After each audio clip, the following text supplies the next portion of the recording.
On today's part of my take, we have Miami Heat player guard Duncan Robinson. Great interview with him. Eastern Conference champion. Yeah. Bubble champ. And also D3 runner-up, NBA runner-up. D1 runner-up. D1 runner-up. Billy actually asked that question because he's an asshole. We have that. We have some cleanup on the divisional round. Patrick Mahomes, hot seat, cool throne. The Mets GM sent 62 unsolicited text messages. We have it all. It's a great Wednesday show. And Guys on Chicks. We're brought to you by our friends at the Cash App. Go download the Cash App right now. Use code Barstool. You get $10 for free, $10 to ASPCA when you download the Cash App. The Cash App is the best app in the world. It is super easy to use, links directly with your bank account. You can buy Bitcoin, you can buy stock, you can send money to friends, family. Anything you want to do, the Cash App has it at your fingertips. We love the Cash App. They're giving away free money all the time on Twitch, Instagram, Twitter, everywhere, but you need a cash tag. If you don't have a cash tag, well, guess what? You can't get free money. And guess what? Also, we have free money right now. Use code Barstool, $10 for free. $10 to the ASPCA, just $10 right into your account with code Barstool. Super easy to do. Sign up with the Cash App and support us and support the Cash App because we're in the Cash App studio. Okay, let's go. Welcome to Part of My Take presented by the Cash App. Go download it right now. Use code Barstool. You get $10 for free, $10 to ASPCA. Today is Wednesday, January 20th. Happy Marcus Mariota Day. That is the holiday that we all know, that we all celebrate. I guess like a month ago. Well, we created a holiday that we don't even know why we created it. I think I know why. I think I remember. It was like when Marcus Mariota was playing on Thursday Night Football and he played well. No, so nope. We're gonna go back. We're gonna go to week 12. I have no recollection. Yeah, for the record, Jake. Right before we started recording, Jake goes, and remember, it's Marcus Mariota. This is the problem with Jake. He is well, it's actually a good thing, good problem to have. But I would say we're not really good preppers. We're kind of a fly by the seat of our pants guys. Jake is now the de facto Part of My Take historian. So when we say shit like, hey, Jake, Marcus Mariota Day, January 20th, he actually remembers when you know what it is. No chance I remember. He holds future us accountable, which I don't like. I mean, we're just saying things all the time that we'll take care of in a couple months. And Jake is like, hey, remember that deadline you set for yourself? I'd rather just forget about it. Okay, so tell us. So here's the backstory. It was week 12 of the NFL season. The Raiders lost to the Falcons 43-6. Oh. And Nathan Peterman came into the game, went 3 of 5, and I think one of you said, let's see Marcus Mariota play. Okay, let's see. Let's hear it. If you're Derek Carr, it's got to be so much worse to get benched for Nathan Peterman than for Marcus Mariota, right? Correct. I would much rather see Mariota come in off the sidelines and be like, you're going with this guy. We need to I put that in. Forgot he did too. Put that in like a Google Calendar, Jake. Yeah. January 17th. For remember Marcus Mariota. Yeah, just see if he's alive. My sister's birthday. There we go. Oh, happy Shout birthday. out. Shout out to Remember Marcus Mariota on that day. Okay. Is that a Tuesday or Wednesday? What is it? it well, I don't is know a why Sunday. We'll be here. I don't know why I only gave two options. Yeah. It's a Sunday. Sunday we'll be here. So actually, sorry, no offense to your sister, Hank, but let's move it back. Yep. Let's go to the following Wednesday. It seems like or Tuesday. Tuesday. It seems like a Tuesday type of for a Wednesday show. Wednesday's inauguration day. Tuesday's the 19th. We're really gonna have a lot to talk about. I'm gonna be busy on that one. Yeah. I'm just looking at my Apple calendar and I had a dot. Are you saying the election is official? We're not talking about it. Okay. All right. Well, I'm just saying. Who said that pops we're not up. counting? You know how the holidays They pop can't. up on your Apple You're telling on calendar? yourself because That's what came up. He didn't say who was getting inaugurated. Yeah. That's true. Yeah. That's a good point. Yeah. That's a good point. Jake's All right. So put it in. That's Marcus Big Mariota. George Jorgensen guy. Remember Do you Marcus get inaugurated Mariota. if you win? You get re-inaugurated. Okay, well. All right, so there we go. You know what today Damn, is? people listen to this? And Like, that was... we sound like fucking idiots. That was the dumbest thing I've ever listened to, and I just, like, it happened exactly how I Three options so- for a fake holiday. Yeah, didn't remember that it made no sense. We were talking about a Falcons-Chargers game, and then Hank Raiders. Falcons-Raiders game, and Hank starts reminding us about his sister's birthday, and people are like, this is compelling stuff. Yes. Shout out to Maddie. Shout out to Maddie. Happy birthday, Marcus Maddie. Mariota Day. Today is Marcus Mariota Day. It's also Pardon Day. Yes. So we're recording this before the pardons come out. I'm excited. I'm hoping Tiger King gets off. He's got a limo on standby set to go. Silk Road. Pardon guy. Dr. Heat. Pardon Greg Williams. Let's do some Marcus Mariota facts. I don't even know. I think he's so boring he doesn't have facts. I just looked Marcus Mariota facts, and it says Marcus Mariota was 6 feet 4 inches. So Marcus Mariota's dead. So R.I.P. Marcus Mariota. What's your fact? He's from Hawaii. There we go. Papa bless. October 30th, 1993 was his birthday. That's actually not too far off from when we decided to make Marcus Mariota Day. That's Halloween almost. 1 month exactly. We did November 30th. There we go. October 30th. The stars align. This is 11 Titanic facts about Marcus Mariota's magical NFL debut. Ooh, he won the Combine King Award. Ooh. After running a 4.48 40-yard dash in high school. Okay. He's the Combine King. Wow, Marcus Mariota, the Combine King. Do you have anything for us, Jake? In the first half of his debut, he was 8 for 8 for 162 yards and 2 touchdowns. That's his first game ever. He must have turned out to be pretty good. Whoops. What were you going to say, Jake? I'm still looking. Yeah, there's no he's so boring. Okay, well, happy Marcus Mariota Day. That's official. It is officially in the calendar. Marcus Mariota Day every year, January. It's Remember Marcus Alliteration, Mariota Day. his first and last name. Boom. There we go. You had to look that up? No, it was just my last emergency fact. All right, so happy Marcus Mariota Day to everyone. Hopefully everyone has a great Marcus Mariota Day. Let's talk some other stuff. How about the Mets general manager getting fired for 62 text messages to a female reporter, including a dick pic? I think was the dick pic part of the 62, or was it the after? Dick pic was, I think, included at the tail end of the 62. Then she answered after the dick pic, and then he sent like 3 more saying, like, I'm sorry. But then did 4 you like more, it? being like, you didn't get back to me about whether or not pic. you liked the dick pic. Yes. So I've got 2 thoughts on this. First of all, on top of everything else, obviously he's a scumbag and he got fired, deserves to be fired. First of all, after that, he's also a terrible negotiator. What do they teach you in negotiating school? Do they teach you to just like look really thirsty and keep calling people when they won't call you back? Yeah, I don't know. I mean, sales, you're supposed to be persistent, right? I guess this also is an indictment then on the Indians because they just traded Lindor to the Mets. So this guy executed the trade. They did business. They took his blood money. Mm-hmm. Second of all, well, do you disavow because he was on the Cubs when he did he's this? the Mets GM. He was on the Cubs. Do you disavow? He was the Mets GM. I do disavow. He was the Mets GM. I think we should all just remember that he's the Mets GM. He is the Mets GM.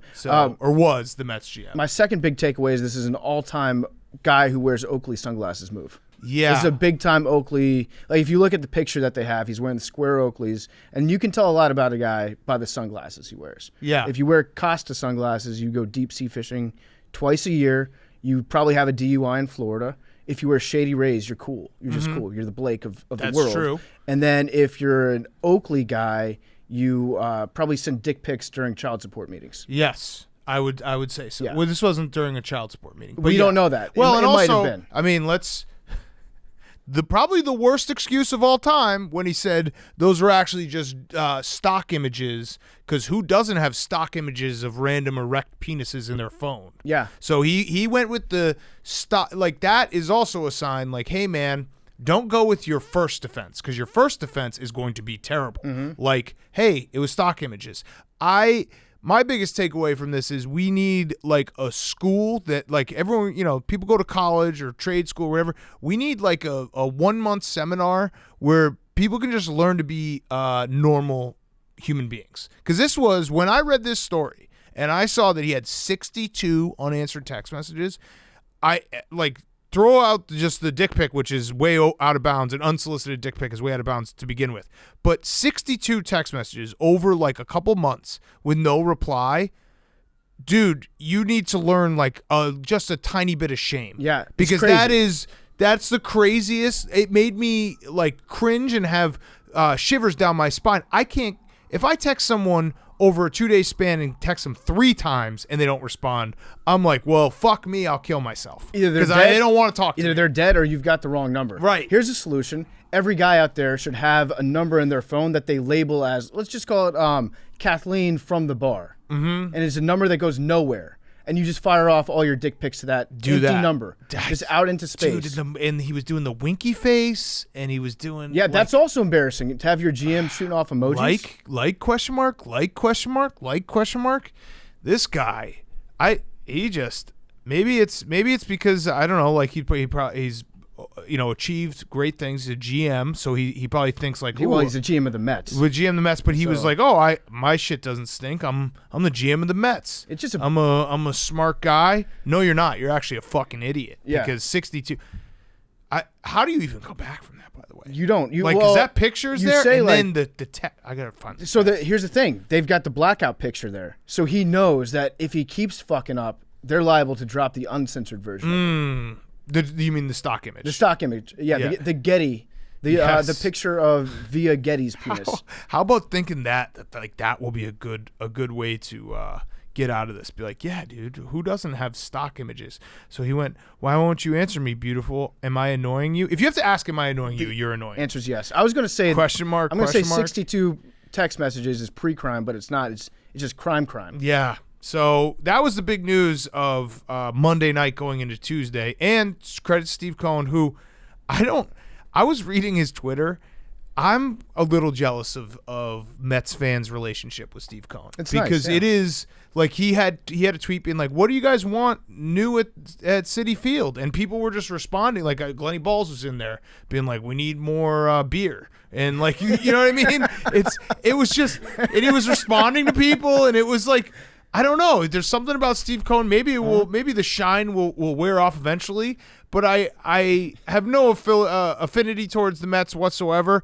But there's something very sweet about the Mets fans' relationship. They really just got out of like the worst relationship with the Wilpons, and now they have cool new dad who will tweet them back and be like, "Hey guys, you want to do a trade? Let's crowdsource a trade. Yeah. Who do you guys want on the team?" And the people are like, "Hey, we want Trevor Bauer." He's like, "All right, I'll go get Trevor Bauer." And it's very much a double-edged sword because once things start to go bad, yes, he's going to have a different entire outlook on Twitter. But it does go to show you that no matter how many billions of dollars you get in your life, the one thing that you're always going to want is to own a sports team and then to be cool online. Yes. And this guy, so Steve Cohen, he did deal with it correctly in that he fired him pretty much instantly in the morning.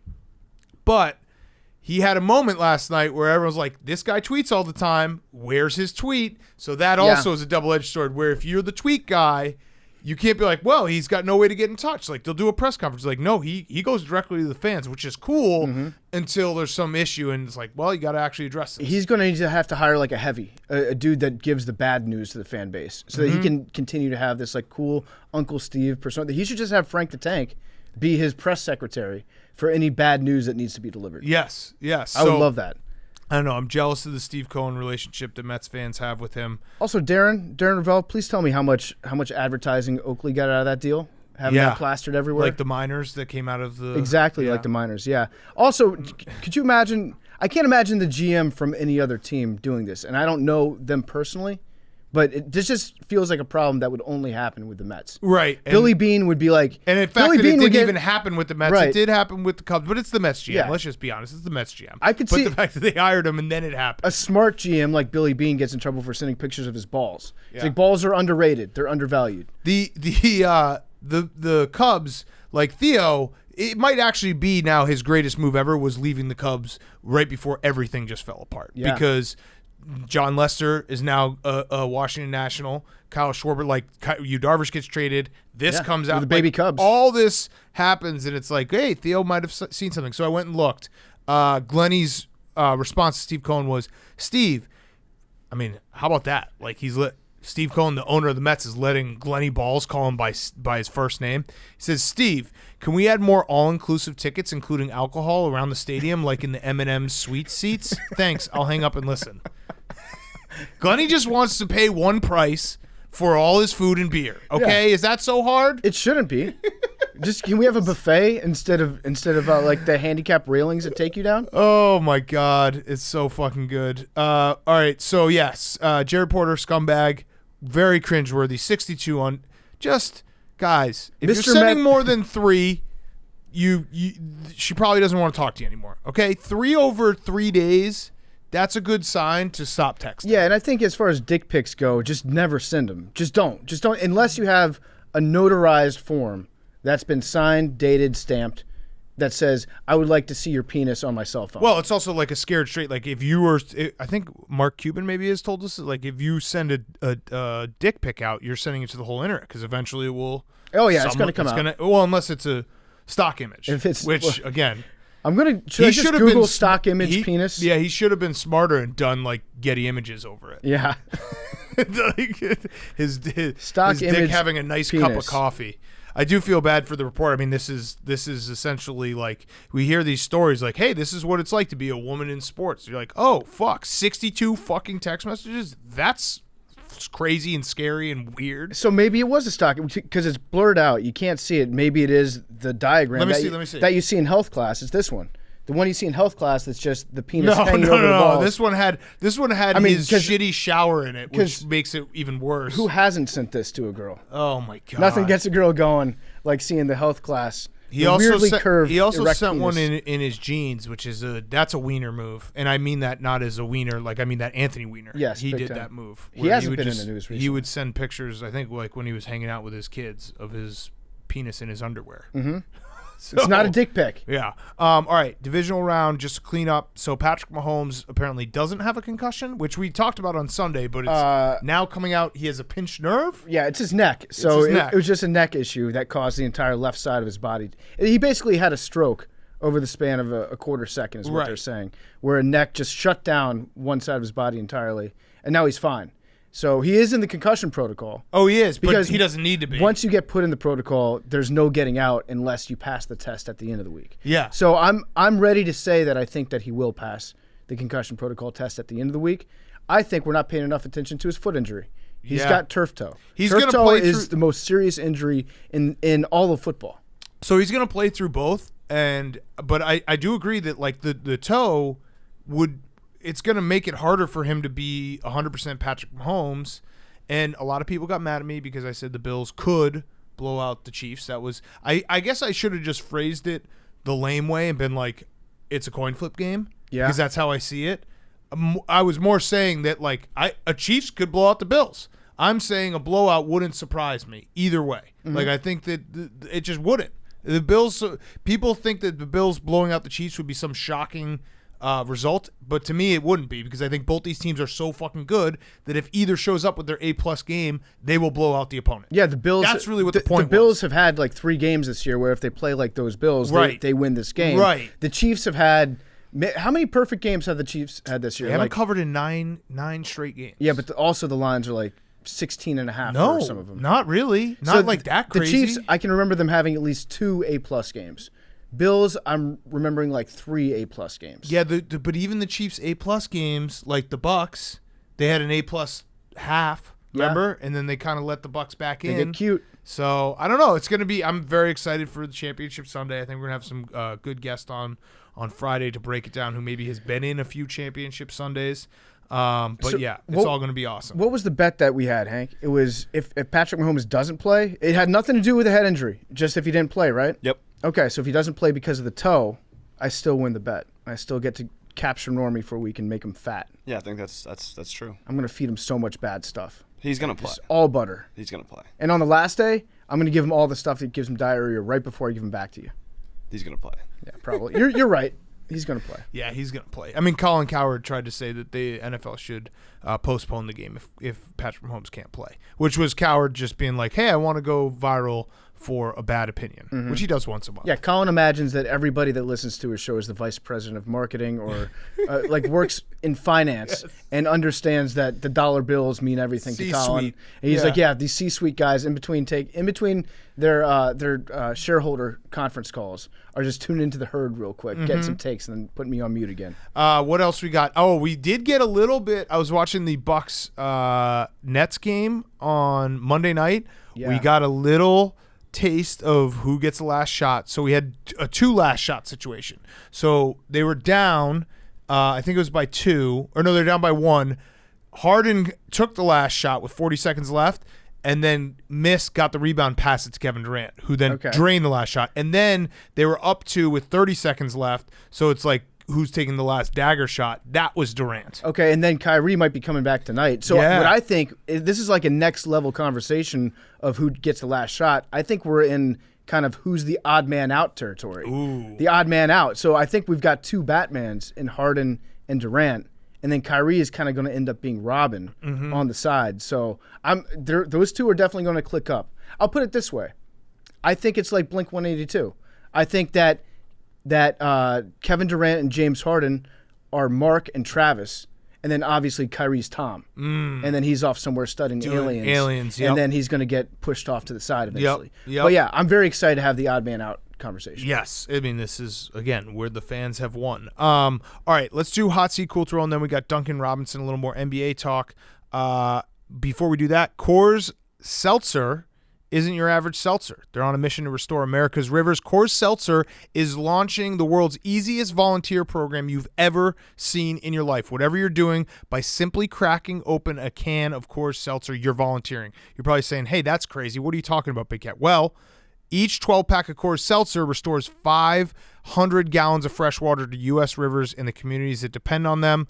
So all you got to do, buy Coors Seltzer, crack open a Coors Seltzer, boom, you just saved 500 gallons of fresh water in America's rivers. America's rivers are very important. Coors Seltzer is giving back, and they have great flavors, black cherry, mango, lemon, lime, and grapefruit. And on top of all of that, we had a meeting with Coors, and I told them we need peach. So they said they're going to try to work on peach. So Coors Seltzer is the coldest seltzer in the world, and it's also the only seltzer that's helping out the earth and the world and America's rivers. So you got to crack open a delicious Coors Seltzer for every 12-pack sold through August 31st, 2021. Coors will purchase services from Change the Course to restore 500 gallons of fresh water, river water. Details at CoorsSeltzer.com. Celebrate responsibly. Coors Brewing Company, Fort Worth, Texas. So go do that. You love the rivers. You love the rivers of America. You're probably sitting in a lazy river in the summer. Well, guess what? That could be all taken away if you don't drink Coors Seltzer. It's as simple as that. So Coors Seltzer, do good, feel good, drink the coldest seltzer in the world, Coors Seltzer. Okay, hot seat, cool throne, Hank. My hot seat is your GOAT, Big Cat. My goatee? Nope. Oh. Your GOAT. My goat. Djokovic. The Joker. Oh, yeah. Listen, Yeah. This guy, I watched one Wimbledon Cat's match goat. 3 years Big ago, Cat. and I've Joker. gotten attached to this fucking scumbag. You guys who's may an remember. idiot. You guys may remember. But he's better than Federer. A few months ago, he hosted his own tennis event in like the peak of COVID. Yeah. Where that there was go? like no regulations. It turned out to be a super spreader event. It basically like they traced Wait, it back. it was better than Spreader? They traced it back to like spreading coronaviruses all over the Balkans. Okay. From this one event. Then so the Australian Open. Australia has COVID under control. They have a bunch of like precautions, regulations, and stuff. Djokovic sent in basically his own list of requests and suggestions on how they can actually do a better job with COVID.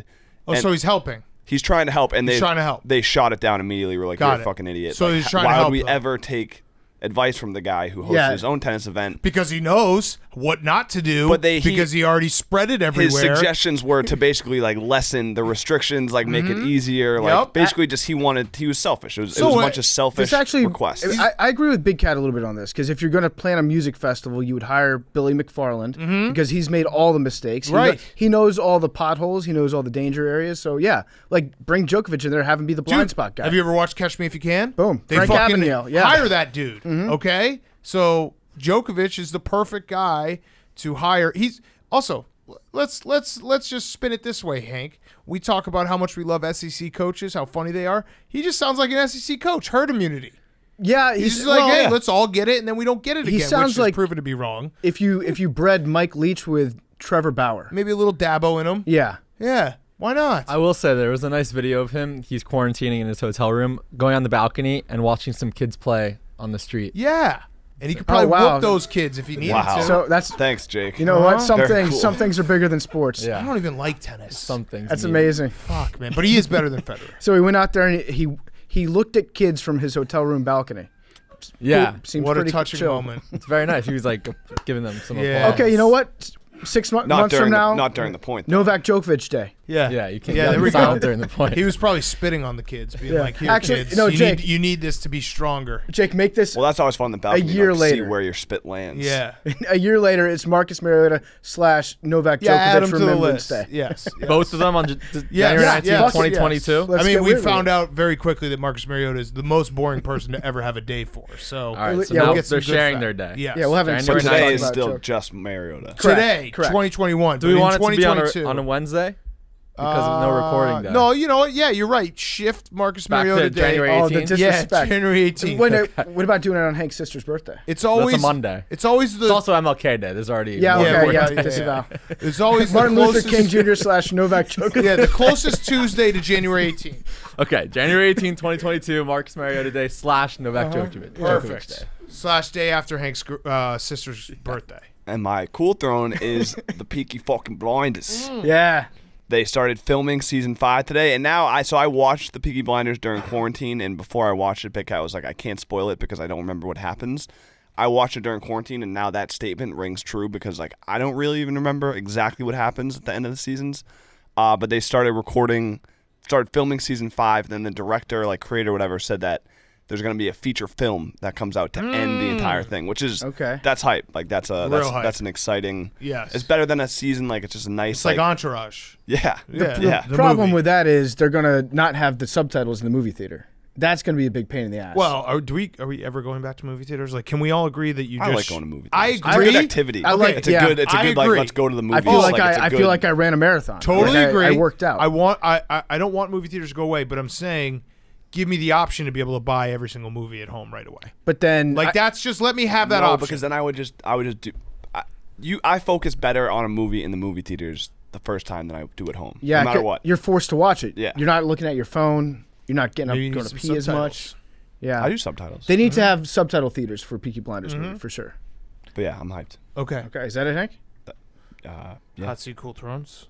That's Throne. it. Just No, minimum, throne, doing the okay. minimum guy. My hot seat is being able to talk about the Houston Texans on television. So Dan Orlovsky was talking about the Texans GM mess, just the entire shit show that is the front office right now in Houston.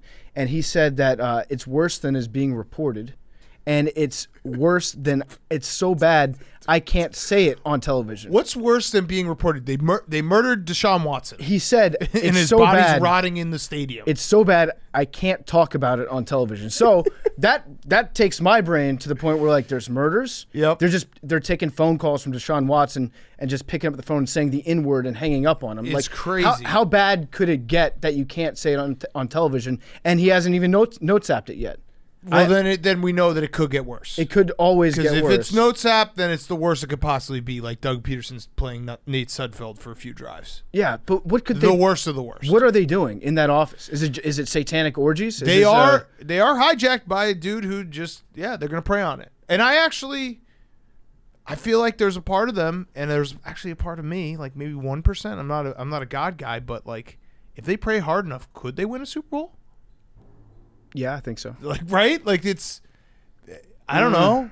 But then you have to think that every other franchise is probably praying too. Not as hard as they are. So you gotta- other franchises are actually trying to get better on the football field. They're saying, let's forget the football field. Let's just pray the fuck out of this thing. Right now, if you're Joel Osteen, you need to go to the Houston Texans Stadium right now because you could probably get hired. Yeah. If you walk in the door with enough confidence, which I know you have, fly your little private jet across town, land it on the 50-yard line, step off, and declare yourself the head coach of the Houston Texans and say, God delivered me a message, I bet you that Jack Easterby would say, that's our guy. Right. God has delivered us. Like that's the thing with prayer though. Like I don't think it's going to work. I don't think that them praying will replace keeping Deshaun Watson and making sound roster decisions. But what about thoughts maybe and it prayers? will. I don't know. They're trying something different. I don't know. Thinking outside the box. Yeah.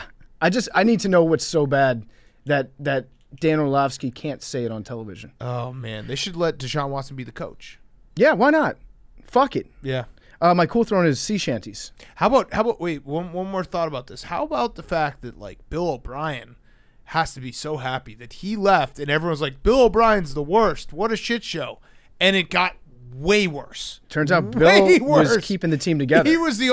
He might have been bad, but man, do you regret getting rid of him? Well, you know why? Because of Bill O'Brien, at least you had a guy you could point at and say, that's the problem. That's the bad guy. And Who's since the bad guy? you don't That have guy. anyone you can point at, Right. then you're like, what the fuck? What's going on here? Right. They should just make up like an interim general manager and have everybody be mad at that guy. Yes. That doesn't even exist. But the fact that there's nobody to blame makes it way worse. Yep.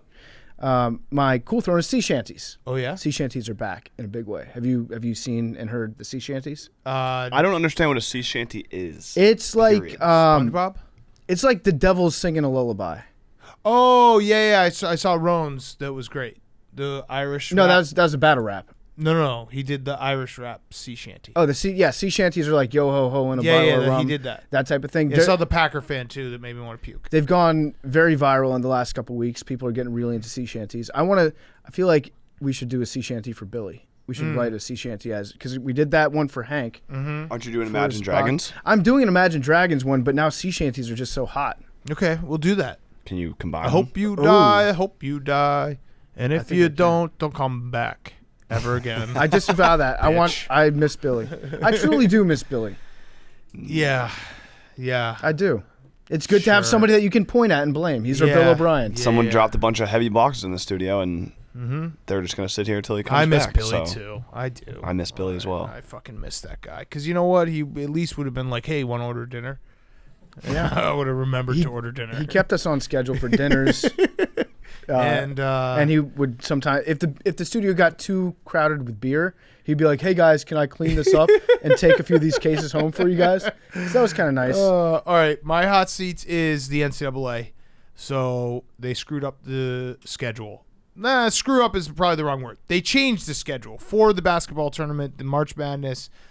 And I know everyone's going to say, well, at least there's going to be March Madness this year. Agreed. But they have eliminated the first Thursday. I think this is just for this year, right, Jake? This isn't. Yeah. Remember, they didn't eliminate it. They're still the first 4. No, they eliminated it because Thursday is the greatest day in the sports calendar when you're like, we have 4 days of this. It is the best day ever. So they've changed it. It now goes Friday. So Thursday is the first 4. Friday, Saturday, first round. Sunday, Monday, round 2. So we're going to be watching.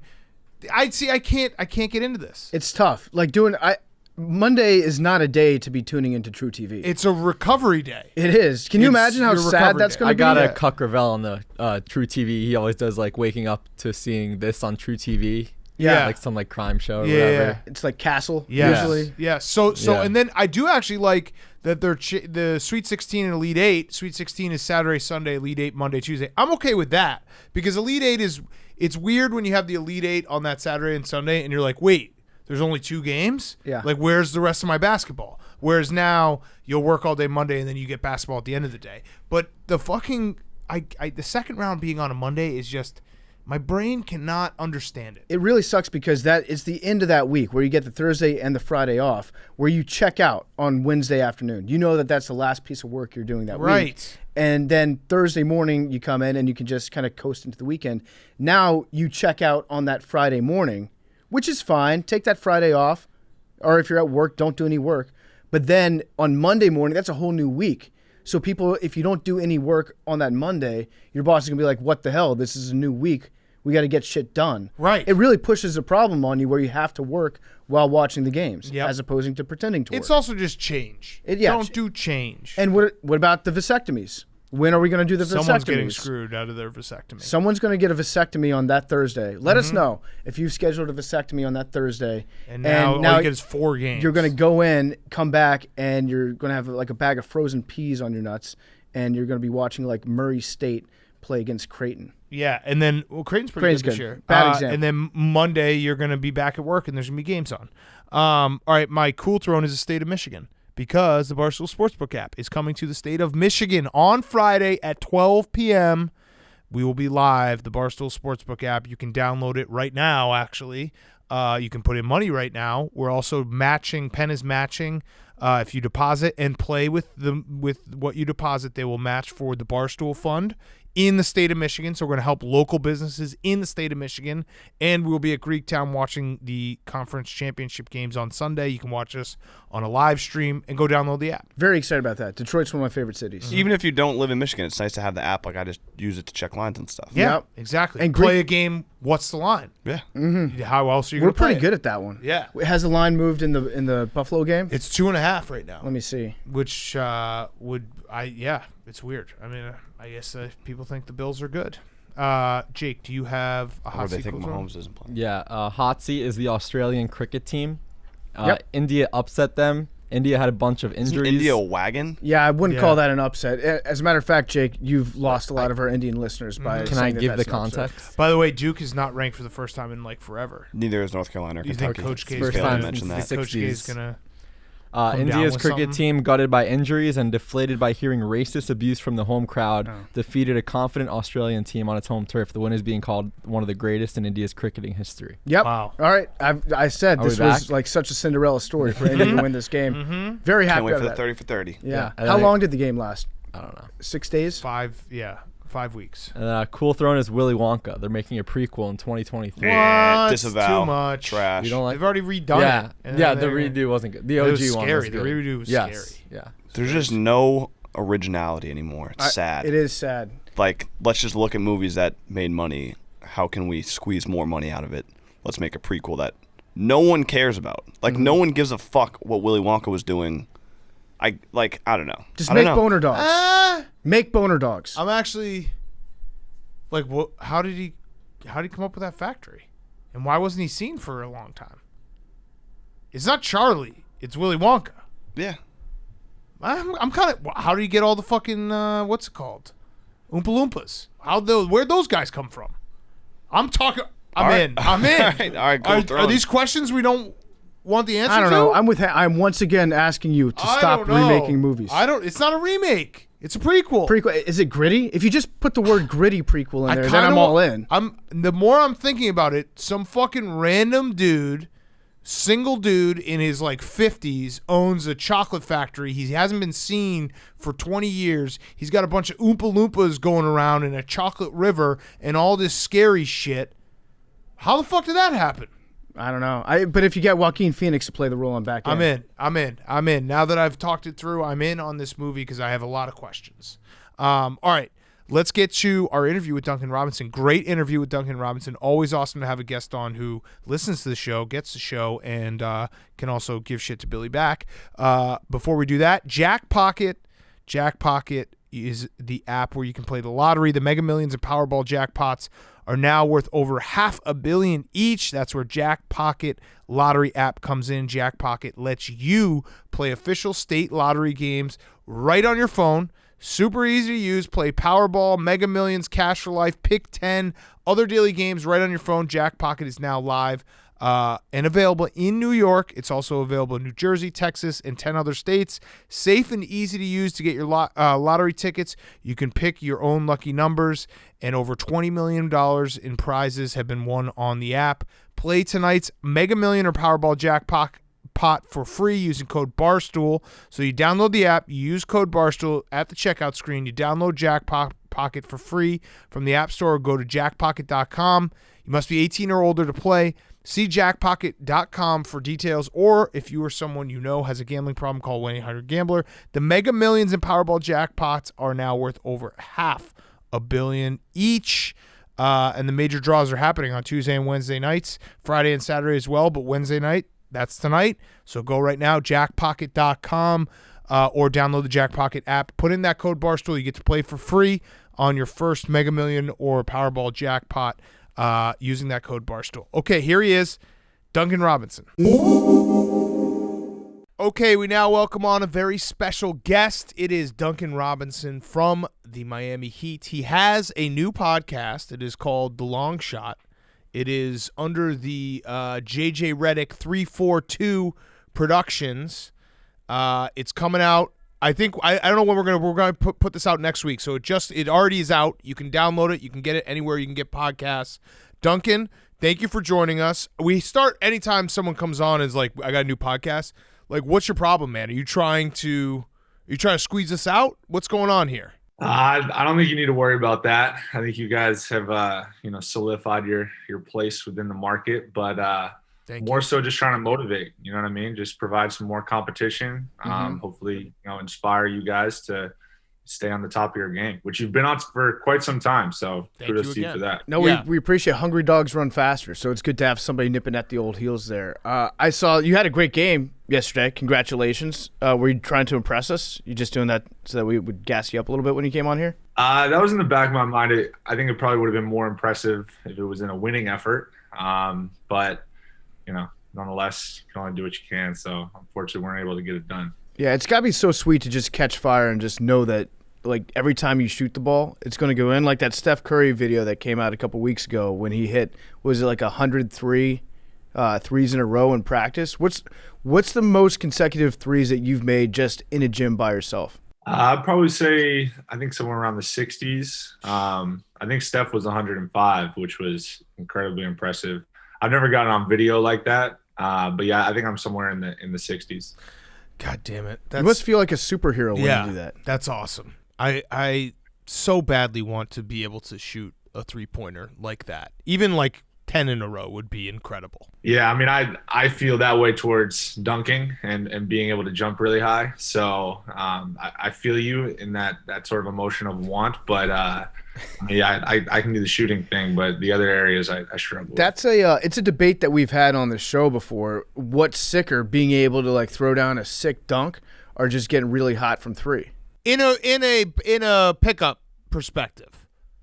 Like I've always thought, like in a pickup perspective, when someone gets really hot from three and you're playing pickup basketball and they can basically end the game, it's the coolest thing. Whereas a dunk, guys dunk sometimes, but it's always like, all right, dude, you're kind of showing off in a pickup game. See, I don't know. I think I'd push back on that. I feel like in a regular pickup setting, dunks would be just more impressive in that anyone can kind of get hot and string together 4 or 5 makes from 3 in a row, but you're not like going through a lot of random courts and seeing guys just like flying through the air, dunking on people. Yeah, I mean, I guess usually the dunks happen like on fast breaks when no one's around and they can like really line themselves up. I think if it's a pickup game where there's another guy on the court that can also dunk, then it's cool to dunk. But if you're like the only one out there that has the ability, then it's a little bit of an asshole move. Yes, play below the rim. That I understand.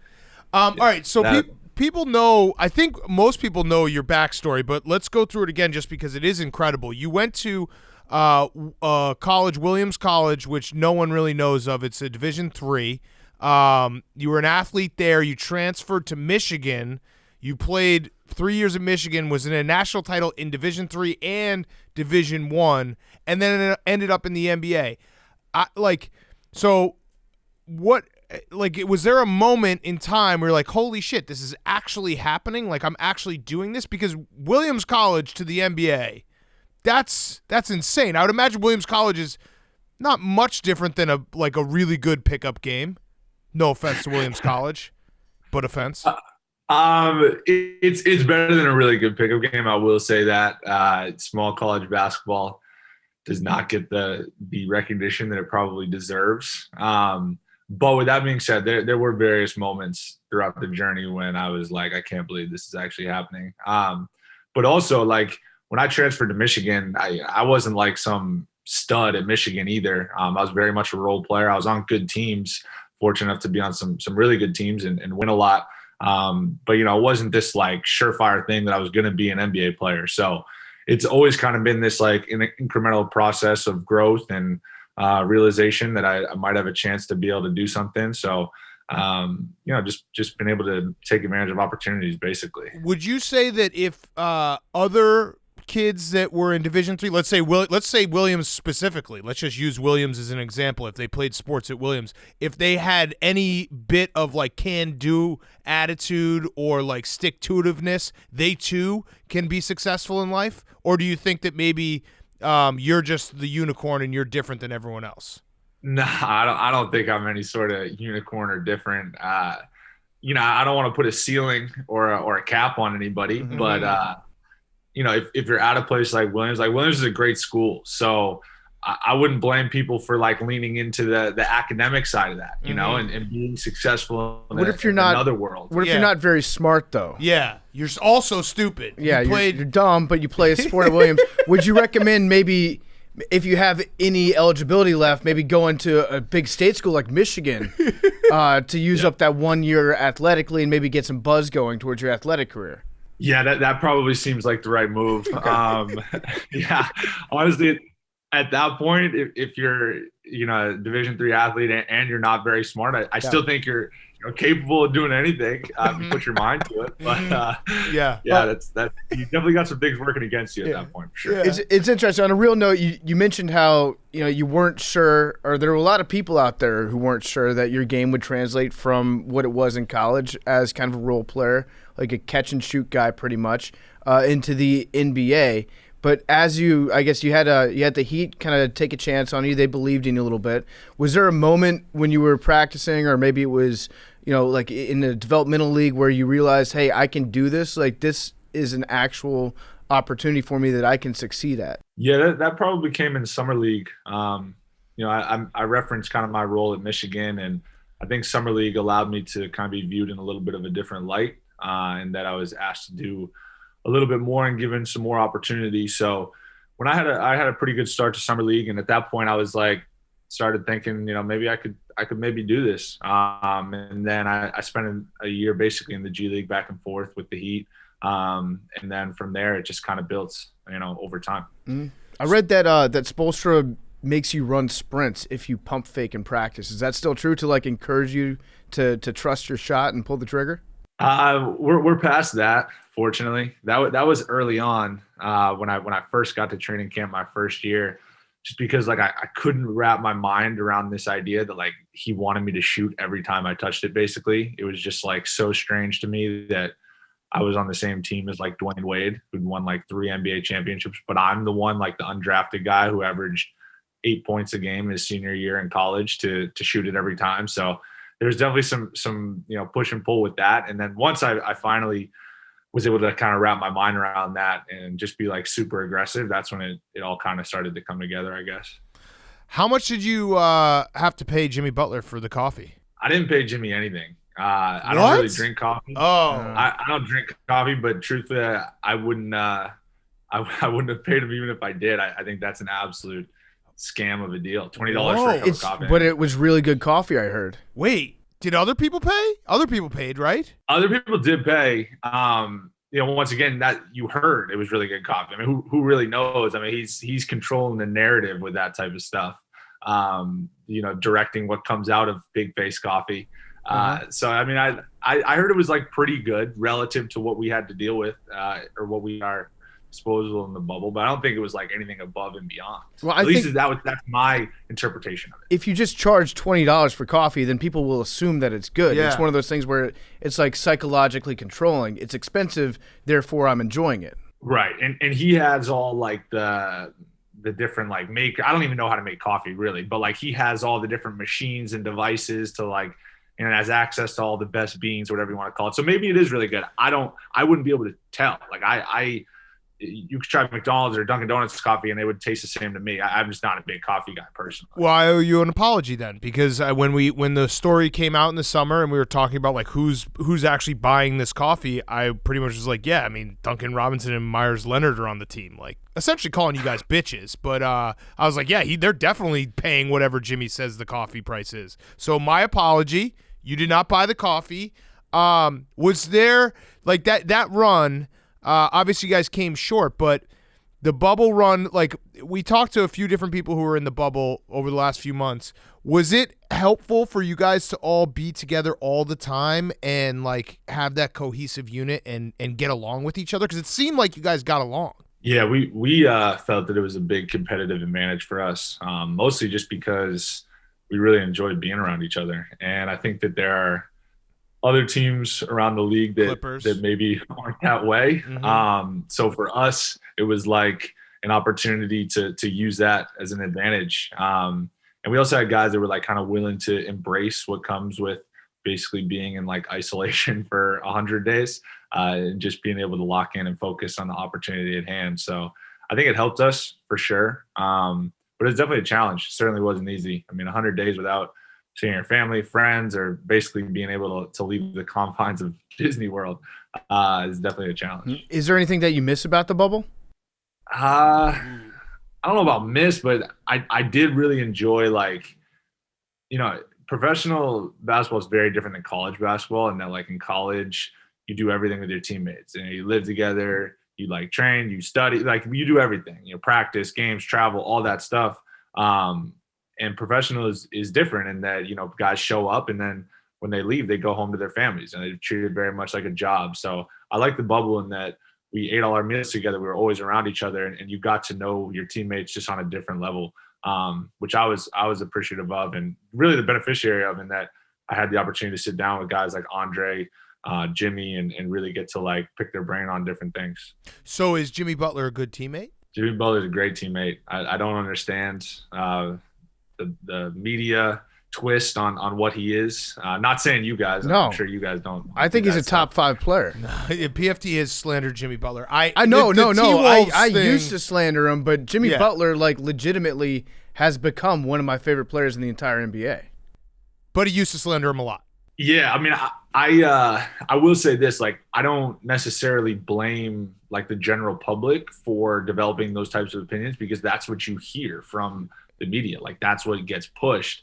Now that I've had the opportunity to kind of be in it and see what he's like on a day-to-day, like he's a great teammate. He challenges people and he pushes people, and a lot of people aren't willing or wanting to maybe hear that. But in the reality, it's just trying to achieve, success, to try to win and try to push you and try to get a better version of yourself. So he's certainly had a huge impact on my career, and I'm thankful to have played with him. Yeah, I mean, it was really just the T-Wolves thing, because the Bulls, his exit from the Bulls was 100% blamed on the Bulls, and then the T-Wolves, they didn't want to pay him a long-term deal, and that they separated. But it seems like I would like, from the outside, I think most people now have kind of changed their perception, been like, he's clearly a good teammate. He's clearly a guy who, the whole argument was, can you win a championship with him being like the best guy? You were pretty damn close.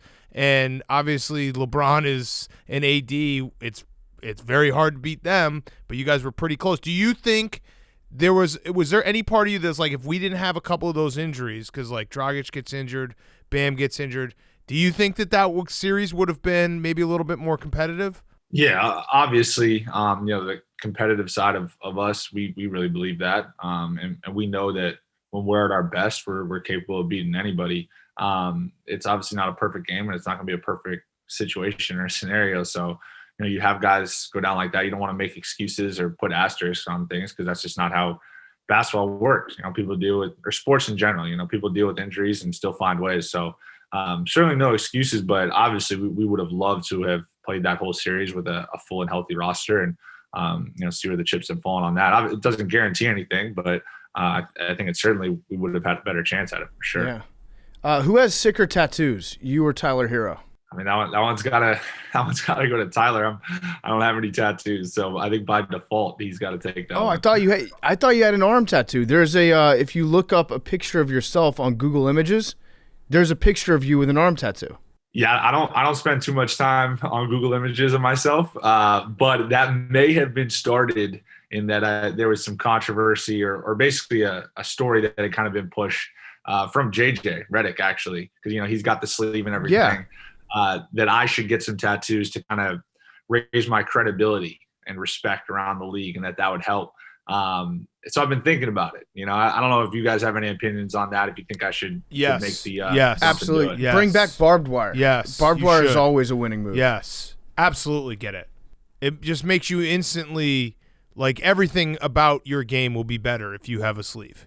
Yeah, I've thought that. I've also thought that, like, from just a respect standpoint, like whether it be officials or the opposition, I particularly, like, in the playoffs, I got targeted a lot on defense. I figured maybe that would happen a little bit less if I had some on me. So how much does that suck? Like, when you could tell the other team is essentially their game plan is like, let's just do pick and rolls till Duncan Robinson is one-on-one with LeBron.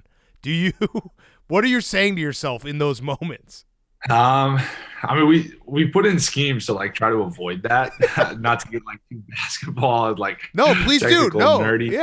Yeah. So, like, there's obviously, like, defensive schemes on, like, shows and, like, hard hedges and stuff like that to, like, just kind of put two on the ball for a second, then have me rotate out so I'm not.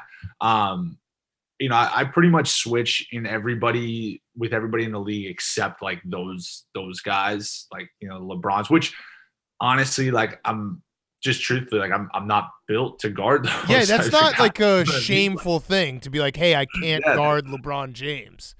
Yeah, there's like it's for a while there it was hard, and it was kind of like a mental hurdle I had to get over. But then it was also like, you know what? It's not really personal. Like, of course, we're going to be better as a team if Jimmy or Bam is guarding LeBron instead of me. Like, that's just a fact. I don't think anyone would argue with that. So if we can figure out a way for me not to be on LeBron, then that would be very beneficial to us. So knowing that, then was it hurtful to your feelings when Spo is like at the whiteboard and he's like make sure that Duncan never gets left out on an island defense? Like, this is specifically, we're scheming everything up, doing film study for you.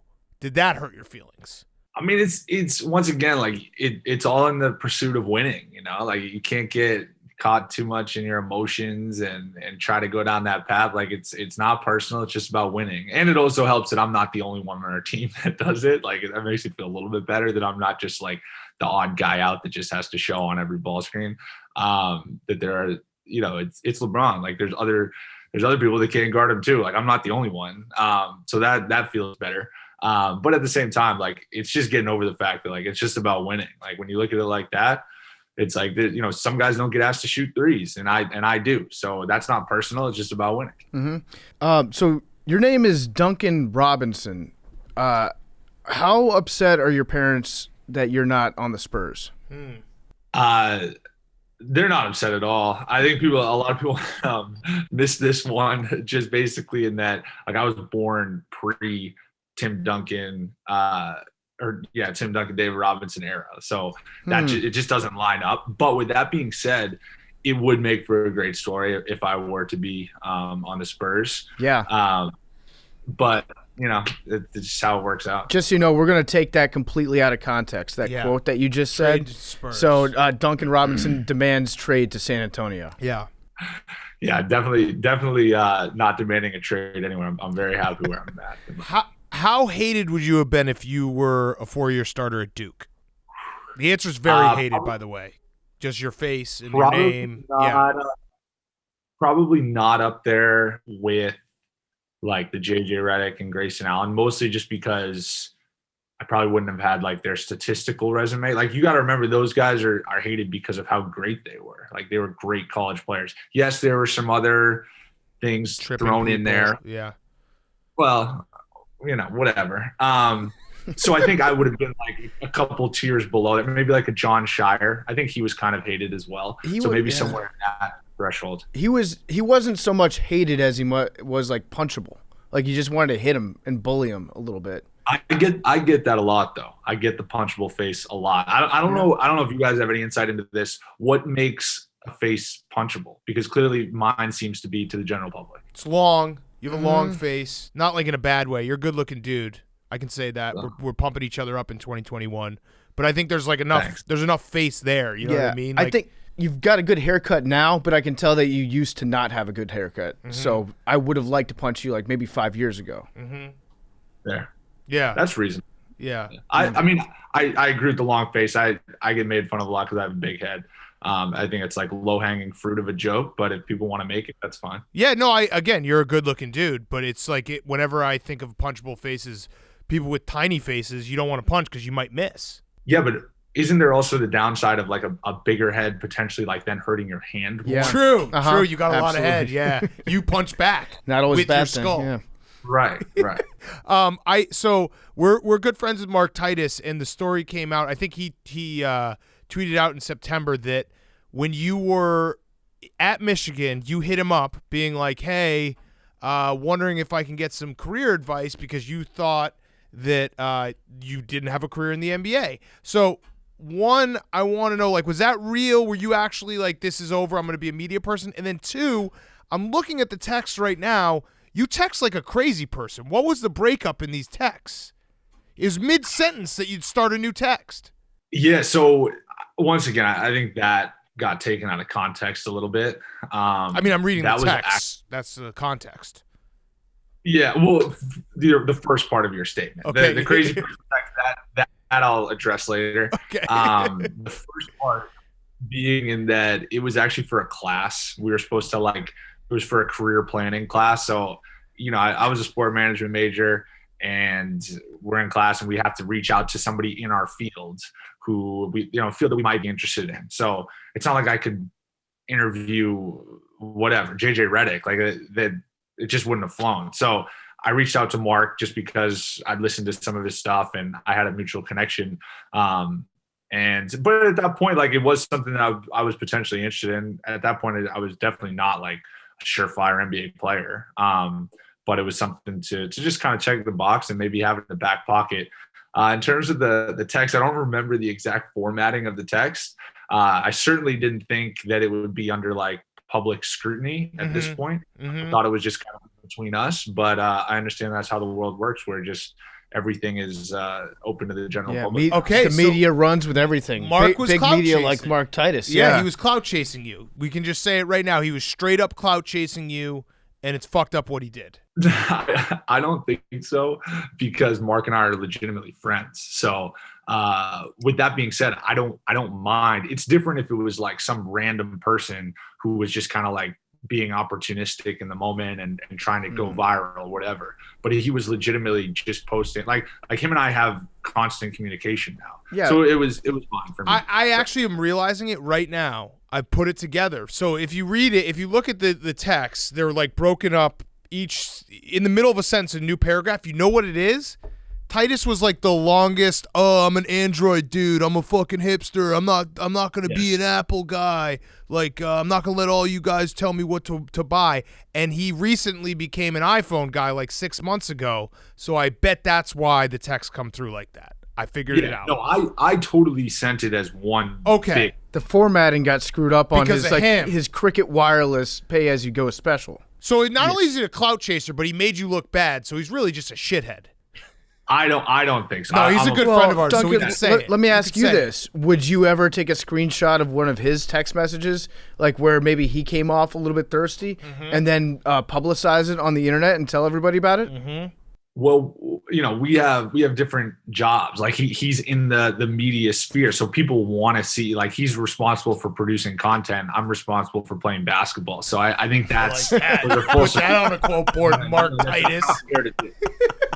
It's true. You're right. Yeah. He's one of us blog boys, and you're out there actually making millions shooting hoops. His dream. You're the man in the fucking arena. I love it. Put a jersey on, Mark. Put a jersey on.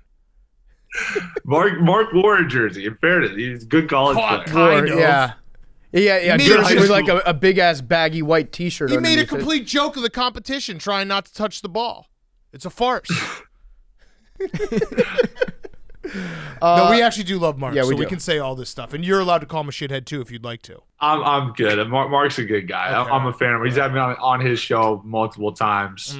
I hope to have him on mine, so we're all good. Okay. One of my fantasies is if I was ever that good at basketball and had a sick 3-point shot, it would be to just roll up to some random pickup game or like an outside game dressed like a complete nerd and like sandbag the shit out of him, and then in the game I just start making it rain on him and put up like 50-60 points like nonstop. Nobody could guard me. Have you ever done that? Or has the thought ever occurred to you like that would be pretty cool if I could just show up to like Lifetime Fitness wearing the shortest bike shorts possible, like an old school Looney Tunes t-shirt, and then just stay on the court for like 6 hours at a time? I've thought about doing that. The problem is that I'm like 6'7", 6'8", so any like random basketball game, like I'm by far still like the tallest player there, and that alone separates me. You know what I mean? So it's hard for me to like totally lean into like the Billy Hoyle white men can't jump type of thing. Just because like if I was like 5'10" or 5'11", then it would be different because I would just kind of blend in. But I still stick out just in that regard. Yeah. We were at the national championship game, Villanova, Michigan. How much did that suck? Oh, that was tough, man. It was. That was Villanova was. There are not a lot of games that I have like deep-rooted regret about, but that is certainly one of them.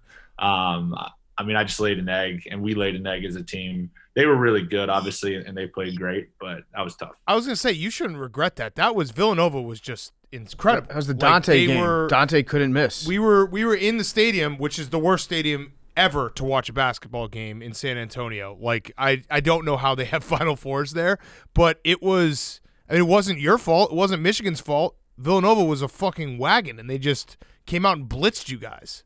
Yeah, no, they were tough, and they were playing really well at the right time. I more so for myself, like a personal standpoint of I just didn't play well that game. So, your last college game, you want to just leave a little bit more of an impact.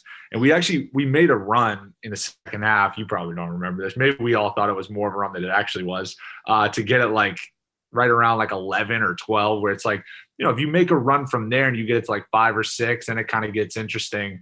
But we just weren't able to get it to that point. No, we do remember because we all bet big on Villanova. So when you made a mini baby run, we were like, wait, is this? And they're like, nah, just kidding. This is the easiest bet ever. So you had absolutely no faith, is what I'm saying. No, none. No, we were fucking high-fiving, heavily dancing. leveraged on Villanova. When they started whapping threes like right from the get-go, we're like, this is awesome. Well, I thought there'd at least be some Big Ten loyalty there now. Yeah, I mean, if you guys had won, I would have just flipped it and been like, yeah, Big Ten. And I shouldn't have brought this up because now you can mention we're taping this right after Michigan had like, what was it, 46-3 run on Wisconsin? I've never seen anything like it.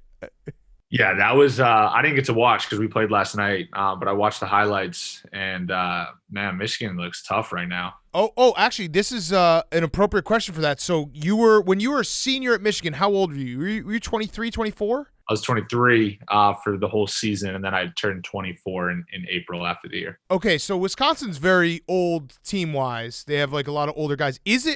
Can you be too old in college? Like, is that a thing? No, I don't think that's a thing.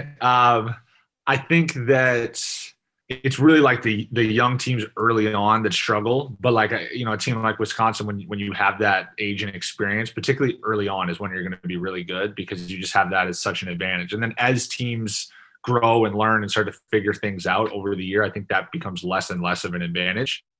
But I mean, Wisconsin's obviously tough. Michigan just they're awesome, had it rolling last night. Yeah, they're awesome. I am going to use that though, the too old in college line. And just be like, joints are getting achy. They're playing against 19-year-olds getting who arthritis, have a ton of bounce. And what are you gonna do? Have you ever thought about faking your birth certificate and saying that you're a couple years younger, like they do in baseball sometimes? I think that would do wonders for my career. I think unfortunately now the kind of verdict is out that I'm 26 and in my third year, which is incredibly old.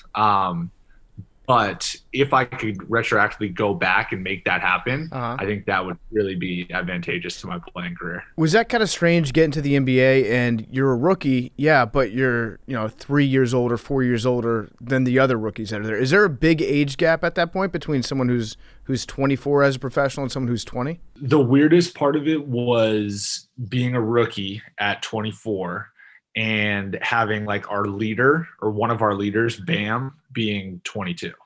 And like me being one of the young guys, but being 24, and Bam being like our captain at 22. Like it was just kind of like demoralizing in that sense. But you also always have to have the perspective and like remind yourself of like, you know what? I'm just running my own race over here, just like blinders on, just stay locked in. Our intern, Billy Football, is like dying to talk to you.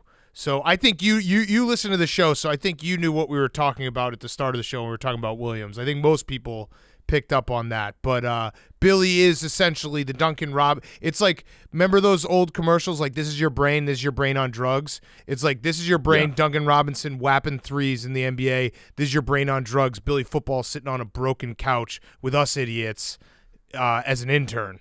That's pretty much the difference. The two roads have divided Williams College, what you could be, and if you just fail at everything, you'd end up. But that's Billy Football. That's my introduction. Winning at the highest level. Quick. Billy is winning at the highest level. So, he's looking forward to a fight against Jose Canseco. Billy's dominating life right now. You did know we were talking about Billy, right? You did, right? Yeah. Okay, good. I will say, though, I will say Billy's crushing. I mean, he's an intern for basically the biggest podcast in America. I don't know how you could be doing much better than that. That's true. He's winning at life. Winning at life. He's winning at life. Quick question, Duncan.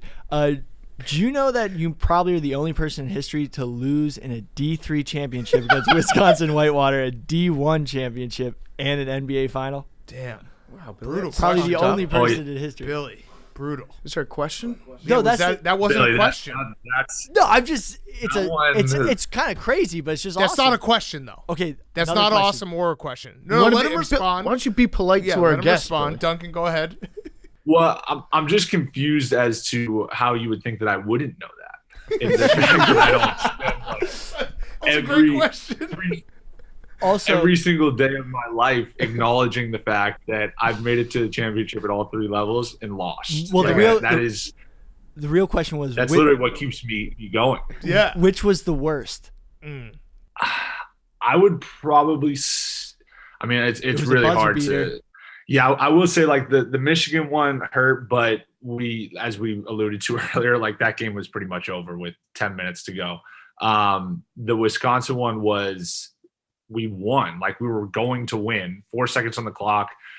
I miss a shot. Our big man tips it in. Like the game's over. Like we're going to win. I'm thinking to myself, running back on defense, we just won a national championship. And the kid goes the length of the floor in 2-point-whatever seconds and scores at the buzzer. So that one, like just the change of emotions to lose in that way, that one was like crushing for sure. So a lot of people are saying that, Mike Mayer should have taken that shot at the end of Wisconsin tons of Whitewater. people. There was We open every show by talking about it's an all-time what-if moment. A lot of people think that you may have not been able to, do a D3, the rigors of a D3 schedule. Class, athletics, it might have been a little too much, and that's why you had to go D1 with a lot more, funding and stuff. But anyway, huge fan, and just wanted to know if you could retweet EF Sports because they always tweet about you, and they've just been trying to get your attention. But if you could, thank you. I got you, man. I'm not super active on Twitter, but I'll be sure to do that, man. I got Dick you. Quinn is great to meet you.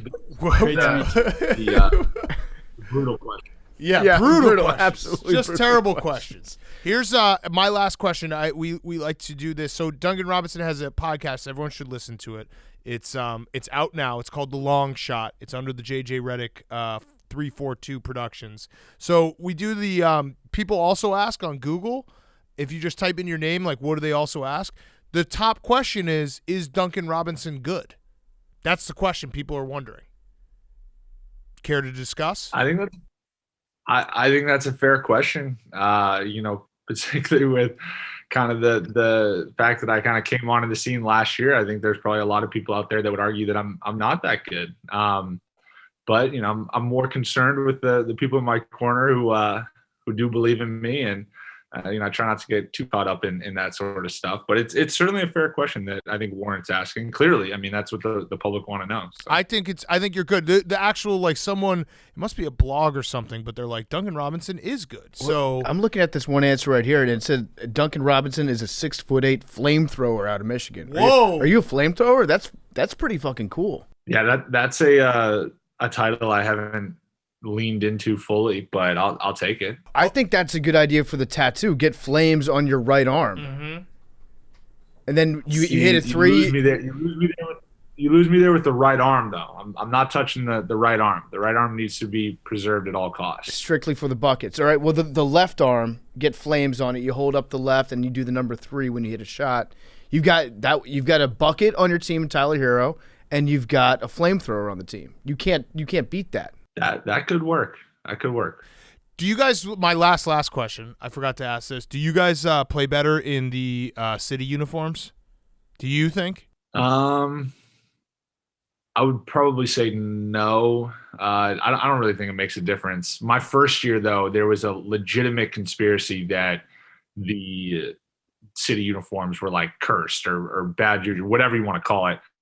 We could not win, to the point where we called the league and changed like on a last second notice of like, we're not going to win these anymore. So you just contradicted yourself though, because when you're like, it doesn't matter, I think it does matter, and then you just proved that it does matter because you guys suck. But it's 2 years ago. There's a new year. The energy has shifted.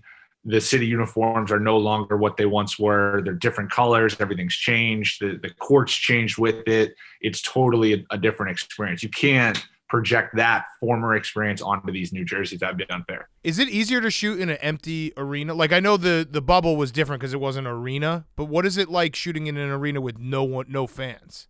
It's easier. If anything, I'd probably say it's harder. Not like ridiculously harder, but it's just strange. Like having such a giant arena, 18,000 person arena, and just have it be dead silent and empty is weird. So that's been an adjustment. The bubble was nice because we were shooting in empty arenas, but they were made to be empty arenas. There's a tight backdrop. There were the fake fans and everything. So it didn't feel like you were in this giant place, but the empty arenas have definitely been an adjustment. Mm-hmm. My last question is, how cool is Pat Riley? So cool.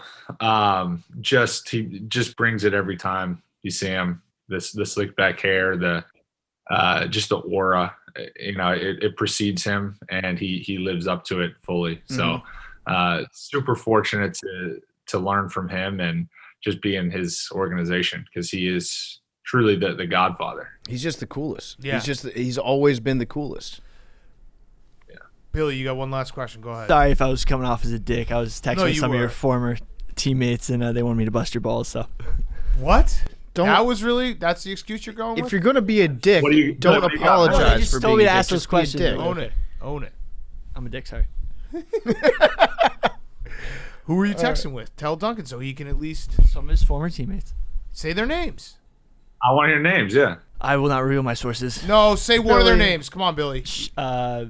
Never mind. No, come Okay. on. No, I'm not gonna expose them like that. They're my Do you still sources. are you still friends with those guys? Well, I don't know what he's talking about. I'm still good friends with a handful of people from Williams, but that's why I'm very, very curious to hear what he's talking about. Okay, so one thing that you need to learn about Billy is he's also a liar. No, so he's no, probably I not have my texting with sources. anybody from Williams, and that's why he's saying I'm not going to give up my sources, because Billy would absolutely give up his sources in a heartbeat if he thought he was in trouble. All right, so here's what we're gonna do. We're gonna end the interview, and he's gonna tell you right after we end it. So, Duncan, thank you very much for joining us. Everyone, go download the Long Shot. Best of luck in the podcast world. This has been fun. You also are now a recurring guest, so you have to come on anytime we ask, and also have to bring Jimmy Butler next time. But we appreciate it, man. It was good talking to you. I appreciate it. Thanks for having me on. Always been a big fan of the show. So an honor to be included. Thank you. All right, And now, Billy, you can. We'll cut this part, but go ahead. Tell him. No, you're not gonna. Yes, we are. Yes, We're going to not cut it. revealing Hank my will sources. cut it. Billy, Billy, what we'll do we cut got, it. Billy? Billy, I'm just actually tell him. No, curious. it was some guys. It was some guys who had been like, freshmen and sophomores when you were a senior. Just say their names. Shout out. I don't actually know. I never played with, but I know. Billy oversold his connections to your teammates. Shocker. Duncan Robinson was brought to you by our great friends over at CBS All Access. The road to Super Bowl 55 continues on CBS All Access with the AFC Championship presented by Intuit TurboTax Live. The Buffalo Bills are in it. They're going to visit the Kansas City Chiefs Sunday at 6:30 p.m. Eastern. Can Kansas City defend their Super Bowl title? Or is Josh Allen and his rocket arm and the Buffalo Bills going to reach their first Super Bowl since 1993? Watch it live on CBS All Access, and don't miss Super Bowl 55 streaming live Sunday, February 7th on CBS All Access. Visit cbs.com/NFL to start your free 7-day trial. Free 7-day trial, watch on any device. Check it out. Okay, let's finish up. We got guys on chicks. Hank. Couple FAQs as well. Little mix and mash. Smorgasbord. Mix and mash. Here we go. Hey guys, my last semester of college started today, and I just wanted to say thanks for making the past 4+ years of my life a lot funnier. I don't really have a job lined up yet currently, and I don't really know what I want to do. I was wondering if you guys had any advice. OnlyFans. OnlyFans is saturated with girls right now. That's what I read, that there are too many that have logged on, which is making it tough on the early adopters of it. Yeah. But I feel like there's probably still a market for dudes. Yeah, OnlyFans or Twitch streamer. Right? Yeah. Just play. That also feels like start it's early. playing more video games. Crypto financier. Or minor. Or miner. Crypto mining. Yeah. What do you have to do to get a crypto mine set up? If you have to ask, you can't afford it. Move to San Slash, Francisco. I don't understand it Move at to all. Chile. Yeah. Do the boys ever miss blogging as much as the old days? Love the show. Yeah. Yes, I do. I lot. very much miss blogging. A lot. Yeah. I used to blog, in the old days, it was my only job. We would blog 12 times a day. So being locked in on the internet like that was a lot of fun. I miss it a lot. I very much miss the Monday morning bowel movement. I used to love writing that column, but I can't anymore because of time, obviously. But I think we both kind of feel that blogging things and being forced to write things makes you think about it more in a way that would prepare you to talk about it. Absolutely. So I miss doing that a lot. I think I'm going to get back into the blog game, though. Once football season's over, I am not going to make any. There have been discussions. Yeah, I'm not going to make any promises I can't keep. So I will not be getting back into the blog I game. feel like it's something you have to be locked into. It's Correct. Like you have to really be like locked in. Otherwise, it's not. It's something you can just come and go and do. That's when it like back in the day, it was literally wake up, take Stella out, grab a cup of coffee, sit at my computer for 8 hours straight, and like read everything that comes across, every joke, every story, everything. And like when you would go away for 2 hours, you felt like you missed a year on the internet. Yep. The internet's a weird thing like that. If you like don't look at the internet for 4 hours, you feel like you missed 10 years. But if you don't look at the internet for a week, you feel like you missed absolutely nothing. How long do you think you could go right now without using the internet at all for anything? The rest of my life. I'm on vacation. No Netflix. Oh, no. No scrolling on your phone. None. If I'm somewhere tropical. 0. 0 days. 0 seconds. Hours. Seconds. 10 0 days. Seconds. 10 days? If I'm that's in like vacation. Yeah. Yeah, I mean that's Totally checked out. my body is already trained. you actually do that every time you go on vacation. Yeah. And we need anything from you. That's what you need to do when you're on vacation. You need to unwind. My favorite part of when Hank goes on vacation is when we toss something into a show, and then like 6 days later we'll hear Hank. We'll get a text being like, "Hey, just listen to the show." Yeah. I will not be vacation shamed. My husband is addicted to nicotine pouches. These small white nicotine vessels have become the bane of my existence. Not only is it incredibly unattractive to see the pouch bulging out of his mouth, but he has developed a concerning habit of leaving used pouches throughout our home. Gross. There is no rhyme or reason to where he places them. No room is safe. Oftentimes I find them unflushed in the toilet, littered across his bedside table, or in the side compartment of the car door. Even worse, our 7-month-old puppy and 16-month-old son have become obsessed with finding the aforementioned pouches and putting them in their mouths. If my son sees a container on the ground, that's bad. He picks it up and hands it to his dad. At this point, he is enabling the addiction. How can I convince my husband to quit? I am begging you to read this on the show, as I know he will be listening and he responds well to public shaming. Okay, listen, dude, you're gross. The actually dipping nicotine pouches, not tobacco, I'm not going to shame that. Leaving them out is a fucking psycho move. Leaving them out for your son is beyond psycho move. You're gross. Fix it. Just, dude, dip like responsibly. Don't do it in front of your kid. Don't leave it around your house. And also for the wife, you should just start leaving your tampons everywhere and be like, oh, we're just leaving shit out, so here it is. I think that's a fair compromise. It sounds like he's not doing the dip and the spit. It's just the white pouches. So it's really weird for him to just like take something out of his mouth and put it on a desk. That's crazy. Yeah, that's hey, a crazy move. The only thing crazier is leaving an unopened full Mountain Dew bottle. That'd be disgusting. With dip in it. And if that's the case, leave his ass. But I have a suggestion. This might be a little too nuts. Just get a trash can. Just put trash cans in rooms. Yeah, and everywhere. Just have them Get the biggest trash can you can get. Yeah. That's my dream house, is having like a dumpster in my kitchen. No, here's what you do. Then you never have to take out the trash. Here's what you do. Spot the problem. Just put trash cans in every room and have the little basketball hoop above the trash cans. Yes. And then it's a game for him. Yep. And then every time he makes a shot, you'll have to like applaud for him and cheer. Yep. Like life is going well for me, but I do sometimes think about how sweet life was when I was in college and I just had 2 like outside garbage cans inside, because I only had to take out the trash once every 2 weeks, and that was incredible. Sometimes there was actually a phase there where we didn't even have trash bags. Now that I'm thinking about it, that's really fucking gross. I used to push mine on the porch and we'd have a controlled burn. We got in trouble for that. Damn it. Yeah. Those were the days. Lately, immediately after my boyfriend comes, he starts humming the riff to Seven Nation Army by the White Stripes. I've asked him to stop, but he insists that it is instinctive, like a cat purring. How do I get him to stop? Have him start doing it while you're fucking. That seems more like a during sex song than a post-coitus hymn. Yeah. Dun, dun, dun, dun, dun. Is that the one? Yeah. That's like a good stroke. Dun, dun. Yeah, that's during. It's good rhythm. That's not after. Yeah, after you need to chill out. That's maybe. like, actually it's foreplay. That's like a kickoff song. Like as, Kirk Herbstreit and Chris Fowler and we're live and Happy Valley. Dun, dun, dun, Yeah. dun, dun. Then you're like, let's get it going. Yeah, that's what my you hum concern is. that. Get him on something else for after. Get him on the Fox NFL injury music. Yeah, eat her pussy and hum that. Guaranteed come. Hey there, jumpsuit geniuses. My boyfriend got drunk on Saturday night and got his ears pierced by some girl at a party. He really likes them for some reason, and I'm not sure if I should give them some time to grow on me or if I should tell them to take them out. What? Got It's a drunk party and got. piercing. It's weird. I feel like that was he had sex with that girl. Well, and then he was like, the best way to pretend that we didn't have sex is let me pierce your ear, because then that could be the story of how I know you. What's more intimate, having sex with somebody inside of them, or having a girl put something inside of you? His ears got pegged by this girl. Yes, that's weird. You got a weird boyfriend. No kink shaming. I've been at AWL since the Marlins Man Foul Ball Guy episode. Whatever happened to the Saturday Let's Get Weird podcast? What made you guys do it in the first place? People forget. I think we've told on this podcast, but it was before we moved to New York. I was living at home, and Marlins Man was so upset after that podcast. I remember being on the speakerphone with my mom, like laughing, but he was like calling me, like threatened to like sue me and like do all like he was very upset. Like initially after that episode came out. Yes. I don't know why. I don't know. We 3 times a week is a good amount of podcasts. I think doing the 4th, we were like, wait, what are we doing here? Also, we don't want to be that.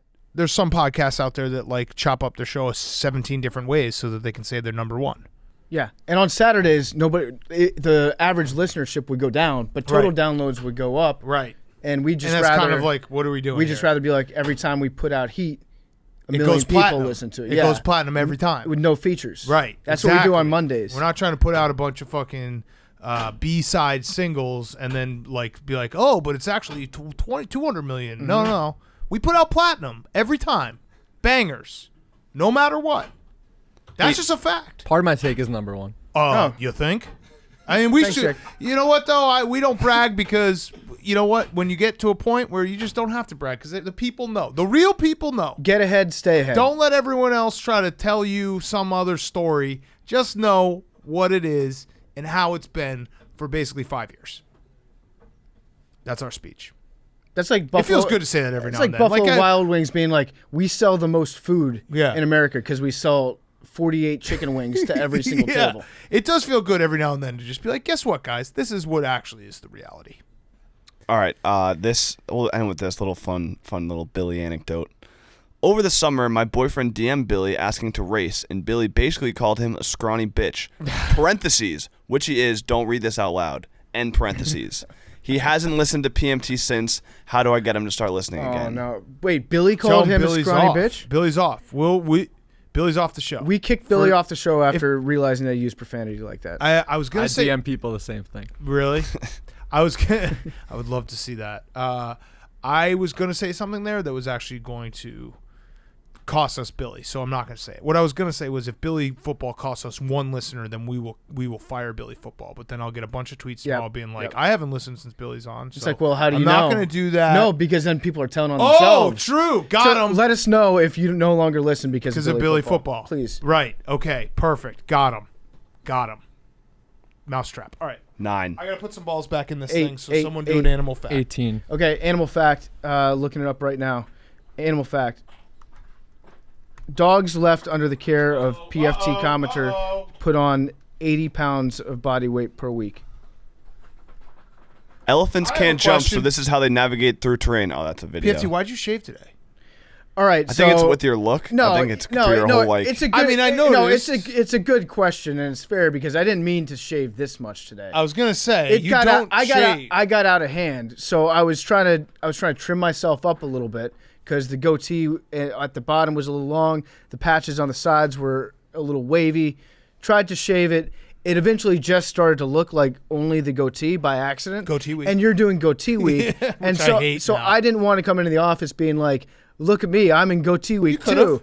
But I didn't want to do that, so I'm like, "Fuck it, let's just go scorched earth." And now I look like I'm a 6-year-old.